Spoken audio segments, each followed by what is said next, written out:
Hey guys, welcome back to another episode of Guns and Guitars, and today we're going to be talking about something really cool, in-ear monitors. Now, whether you're a gigging and touring musician that's looking to save your hearing, or whether you might be a church musician and your church recently adopted an in-ear monitor system to help keep the stage volume lower, to please the old people, because the old people have all the opinions about how loud music should be in church, then you might be in the market for a new set of in-ear monitors. Now, it used to be the case that you'd have to spend $200, $300, maybe even $400 to get something that's even remotely decent for a set of in-ear reference monitors, and that's just not the case anymore, okay? The music industry has come a long way in the last year or so, and now you can get a good set of multi-driver in-ear reference monitors for well under $100, and some of these coming in at closer to $20. Now, don't let that price fool you. These are not skull candy earbuds that are designed to make music sound good and sparkly. These are true reference multi-driver in-ear monitors that are designed to give you the truest sound representation of the audio that you are capturing. I'm Dan, this is Guns and Guitars. Let's take a closer look at the best budget in-ear monitors available right now.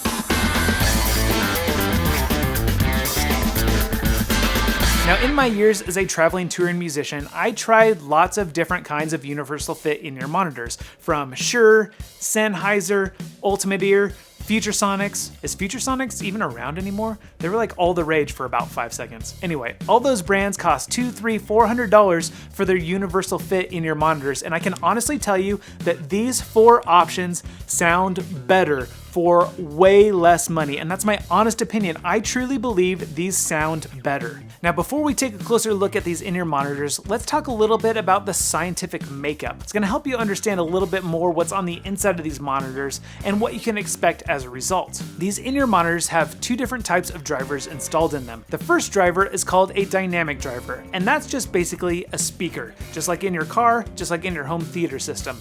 The way it works is an electromagnetic coil is wrapped around a diaphragm. When you charge the coil, it vibrates, it causes the diaphragm to vibrate, and that moves air, which we perceive as sound. Dynamic drivers are very tried and true. We've been using them for over a century, and they are excellent at reproducing sound among a wide frequency. They are especially good for low-end frequency response. And the second type of driver that you'll find in these in-ear monitors is called a balanced armature driver.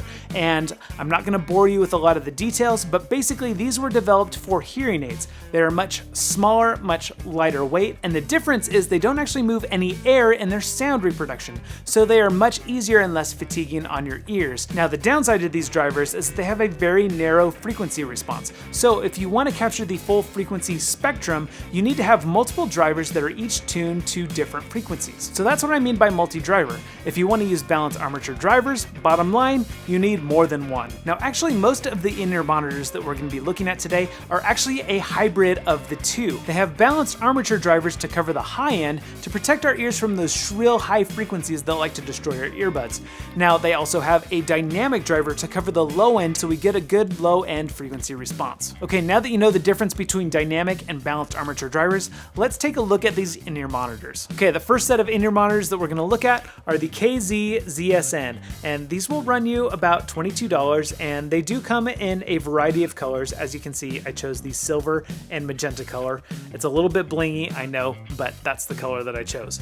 A really cool feature about these, and a feature about all of the in-ear monitors that we're going to be looking at today, is they all come with a nice high quality braided cable that is replaceable. So if the cable ever gets severed or starts to wear out, it is replaceable, which is a really useful feature when you are going to invest some real money on in-ear monitors. Another thing that I want to mention before I forget is that all of these earbuds come with these plastic silicone earbuds. Now, the first thing you want to do is throw these in the trash and buy yourself some memory foam in-ear buds. And the reason why you want to do that is because you will get way better sound isolation with the memory foam than you will with the silicone.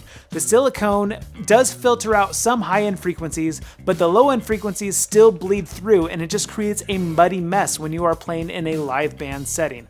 Listening to music or going for a jog, totally fine. But in a live band setting, you definitely want some of these memory foam earbuds. So I will definitely put a link in the description to the ones I use, and they are super cheap, just $10 for about 5 pairs, and that's more than enough to last you for a year or so. But back to the ZSN earbuds, they are very comfortable, very low profile. In fact, you probably didn't even realize that I was wearing them now, except for the fact that I chose the super bright, blingy silver color. These are dual driver earbuds, which means they have a balanced armature driver for the mids and highs and a dynamic driver to cover the low end. The result is that you get a more accurate sound reproduction than you would from other single driver earbuds like Skullcandy or even Bose or Beats by Dr. Dre. Yes, those are all single dynamic driver earphones, and they are designed to make music sound good. They're not necessarily designed to make music sound accurate to the source. So I would say that these are a good option for a vocalist or really just any musician that's dabbling in in-ear monitors and is not necessarily ready to dive in head first.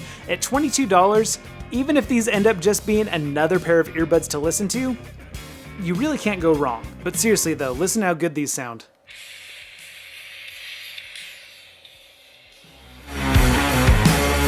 Okay, I'm just kidding. That doesn't make any sense at all. Yeah, there's no way that you are actually going to be able to hear these. You're just going to have to take my word for it as a musician, as a sound engineer, as a YouTube influencer, that I actually know what I'm talking about here. Okay, the next two sets of in-ear monitors that we're going to look at today are both quad drivers. Now, these are still hybrid designs that incorporate both the balanced armature and dynamic drivers, but the internal makeup of these two sets are a little bit different. They're kind of tailored for different musicians, and they are the KZ ZS5s and the TRN V80s. Now you'll notice that the ZS5s are a little bit bigger, and the reason for that is they actually have a larger dynamic driver. You see, the internal makeup of the ZS5s is that they actually have a dedicated balanced armature driver for the highs, the mids, and the lows, and then the dynamic driver is dedicated only to the ultra-low sub-bass frequencies. So having a balanced armature covering the majority of the lows and then having the dynamic driver covering the ultra-lows, what you get is amazing low-end clarity all the way down to 10 Hz, which is well below the threshold of human hearing. But it's really good sounding bass. It's not muddy, it's not that kind of bass that gives you a headache. It is really crystal clear, gut-rumbling low end. If you are a bass player, these are the in-ears that you want. Trust me. I'm a bass player. These have been my go-to set for the last 2 years, and I absolutely love them. Now, last year they came out with the ZS6, which is literally the exact same thing as the ZS5, but it comes in a pretty metal housing as opposed to this cheap-looking plastic housing. Now, I didn't feel like personally it was worth upgrading since I already had the ZS5s, but if you do want a better-looking ZS5, go for the ZS6 at just a little bit more. The ZS5s come in at just $29, so yeah, only $7 more than the ZSN, and you get all that awesome low-end clarity. Now, if you want the ZS6, it's a little bit more. I think it's in the $40-something range, 45, 46. I'll put a link to those in the description as well. One thing that I should mention about these is that I did replace the cable. So this nice silver braided cable is not the cable that comes with it. This is the cable that comes with it, and as you can see,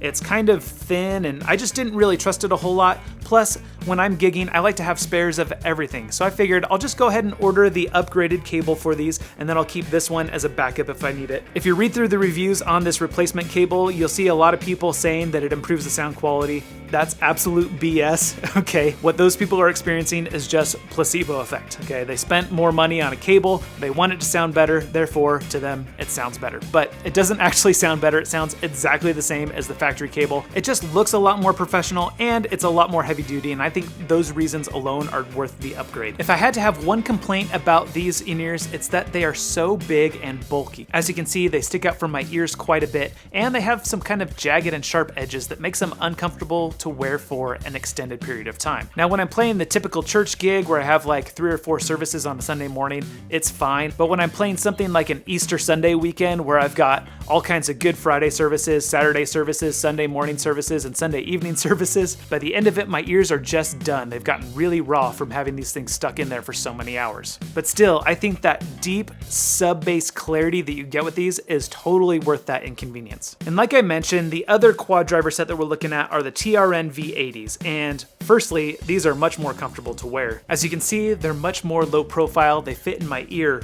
really well, and so I might actually grab these if I ever have to do one of those Easter weekends again. Perhaps not quite as comfortable as the ZSNs, which actually appear to be a little bit bigger, but ergonomically, these fit and feel a little bit better than these V80s do. Now, like I said, the internal design of these varies a little bit from the ZS5s. Okay, these come in at $39, so $10 more than the ZS5s, or $5 less than ZS6s if you end up going that route. But these actually have a dedicated balanced armature for the highs, the high mids, the low mids, and then the dynamic driver covers all of the low end. Okay, so what you get from these is good, crystal clear, transparent mids and highs at the expense of lows that are just a little bit muddy compared to the ZS5s. So I would say these are good for musicians that require the full dynamic range. So like if you are a keys player and so you're playing lots of piano and synths and pads and stuff that cover that full spectrum, these are probably the ones that you want. Unless you're a keys player that focuses a lot on deep subby synth bass, then you might want to consider the ZS5s. I would also say these are good for drummers, so you get that nice deep punchy bass for your kick drum and for the bass player, but you don't necessarily need the low end clarity that a bass player would need. These are an awesome option. Or also if you're a guitar player that just wants to have a little more bass in your mix, said no guitar player ever. But seriously, if you are a guitar player and vocalist combined or something like that, having the crystal clear mids and highs is going to be super helpful with these, and then it never hurts to have a little bit of bass in your mix either. Now when it comes to just listening to regular music, I actually prefer these over the ZS5s because I do like to have all that clarity in the mids and highs, and the low end sounds just fine on something that's pre-mixed and mastered. But as a bass player, when I'm playing bass, I definitely prefer these because that low end clarity is really transparent in how my bass actually sounds. Because as a musician, there's nothing worse than thinking that you sound awesome and everybody else thinks that you sound like trash. So you definitely want a good crystal clear reference of your low end so that you're not droning people with muddiness or playing stuff that just doesn't sound good. These will really help you with that. Hopefully you guys are letting me know in the comments while you're watching this which of these you think would fit your musical preference the best. And remember that Amazon has an excellent return policy. So you can try out some of these and send back the ones that you don't like. Just make sure you get some of those memory foam ear tips. That way you're not using the silicone ones that come with it and sticking those in your ears and then pulling them out and then sending them back to Amazon for someone else to stick in their ears. Ugh. Please don't do that. Okay, the last set of in-ear monitors we're going to be looking at today are the KZ AS10s. Now these come in at $62, so they're the most expensive, but there's a reason why. Okay, unlike the other in-ear monitors we've looked at, these are not a hybrid design. These have 5 balanced armature drivers packed into the housing. So what that means is you have a dedicated balanced armature for your highs, your high mids, your low mids, your lows, and your sub bass. And because they're all balanced armature drivers, there's no dynamic drivers, which means there's no air moving in your ear canal, so it's way less fatiguing for your ears if you need to listen to these for a long period of time. This makes these the natural choice for audio engineers, so people that are into mixing and mastering, or maybe you're a front of house engineer and you want to be able to solo something and isolate the house mix from what you're hearing in your ears. This is something you want to look into. Or maybe you're just an audiophile, and when you're listening to music, what you want to hear is the closest representation possible to what the person who originally mixed and mastered the music wanted you to hear. Okay, these are the ones that you want. Those 5 drivers offer amazing clarity across the whole frequency spectrum. Now, when I listen to music with these, even songs that I've heard 1,000 times, when I listen to them with these, I hear parts of the song that I've never heard before. Light trailing reverbs, ambient sounds, dynamics, things that I never noticed before, I can hear in these because they are so transparent. Also, yet while these are a little bit bigger than the ZS5s even, they are more ergonomically designed to not have as many sharp edges, and so they are far more comfortable to wear for long periods of time. As you can see, they are still a little bit bulky, they do stick out a little bit, but I feel like the rounded edges contour to my ears quite a bit better, and so they're not only more comfortable, but they actually isolate a lot better. I'm using the same memory foam ear tips on these as I do on any of the other ones, but these definitely knock out a lot more ambient sound than any of those do. As you can probably tell, because I was probably just shouting at you while I was wearing them. Now, like the ZS5s, I did upgrade the cable on these, but you would never tell the difference. Oh shizzle, I just spilled coffee everywhere. Oh gosh, I gotta clean that up. Don't worry guys, got it all cleaned up. Okay, let's try that take again. Anyway, as I was saying before I so rudely interrupted myself by spilling coffee all over the carpet, I did replace the cable on these AS10s, but you would actually not know the difference because these are the cables that came with it, and they are both a high quality braided cable. The difference is the cable that came with it has a microphone built into it right there, okay? Now I ordered it that way because when I'm mixing and mastering and I have my in-ears in, if I receive a phone call or a Skype call or something like that, I don't want to have to pull out my in-ears to answer it. So I just unplug my cable and then plug it into my phone, and then I can talk on the phone while still having my in-ears in. And I should mention that there are microphone options for all of these in-ears if that's what you want. Just know that if you are going to use a microphone cable and plug it into a standard 1/8" jack like you would on an in-ear pack or into an i.e.m. or something like that, you can't press the TRRS cable all the way in. You need to have it slightly out. Otherwise, you'll only get sound in one ear because the last ring on the tip is actually for the microphone. So if you push it all the way in, instead of getting sound in left and right, you'll just get right and microphone, which you can't hear the microphone, so you only have sound in one ear. So that's why for playing live with these as in-ear monitors, I went ahead and got your typical stereo tip ring sleeve connection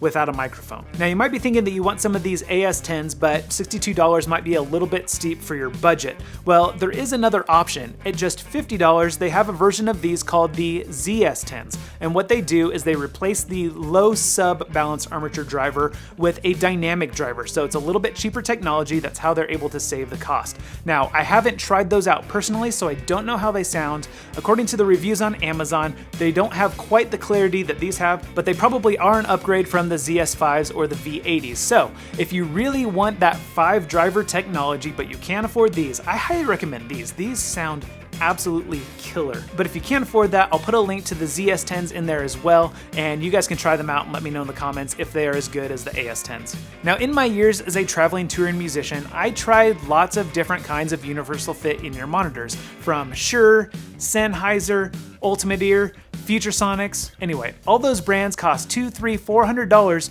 for their universal fit in-ear monitors, and I can honestly tell you that these 4 options sound better for way less money, and that's my honest opinion. I truly believe these sound better. But if you still have a budget that allows you to spend a few $100s on a set of in-ear monitors, you might want to look at custom molded in-ear monitors. Now that's probably going to be a video for a later date, the best budget custom molded in-ear monitors, because there's a lot to be said about custom molded in-ear monitors. But for universal fit ones, you just don't have to spend that kind of money anymore, okay? Just pick the one that suits your musical preference or budget the best and go with it. Now, if you're like me and you're just constantly on a quest to find the best tone on a budget, you might want to check out this playlist right here of what I feel like are the best value cheap mini effects pedals. So if you're a guitar player, there are some generic brand pedals in there you've never heard of that will get you the tone that you're looking for a fraction of the price. And subscribe if you would like to see a video on the best budget custom molded in-ear monitors. Thanks so much for watching. I'm Dan, this is Guns and Guitars. I will see you in the next video.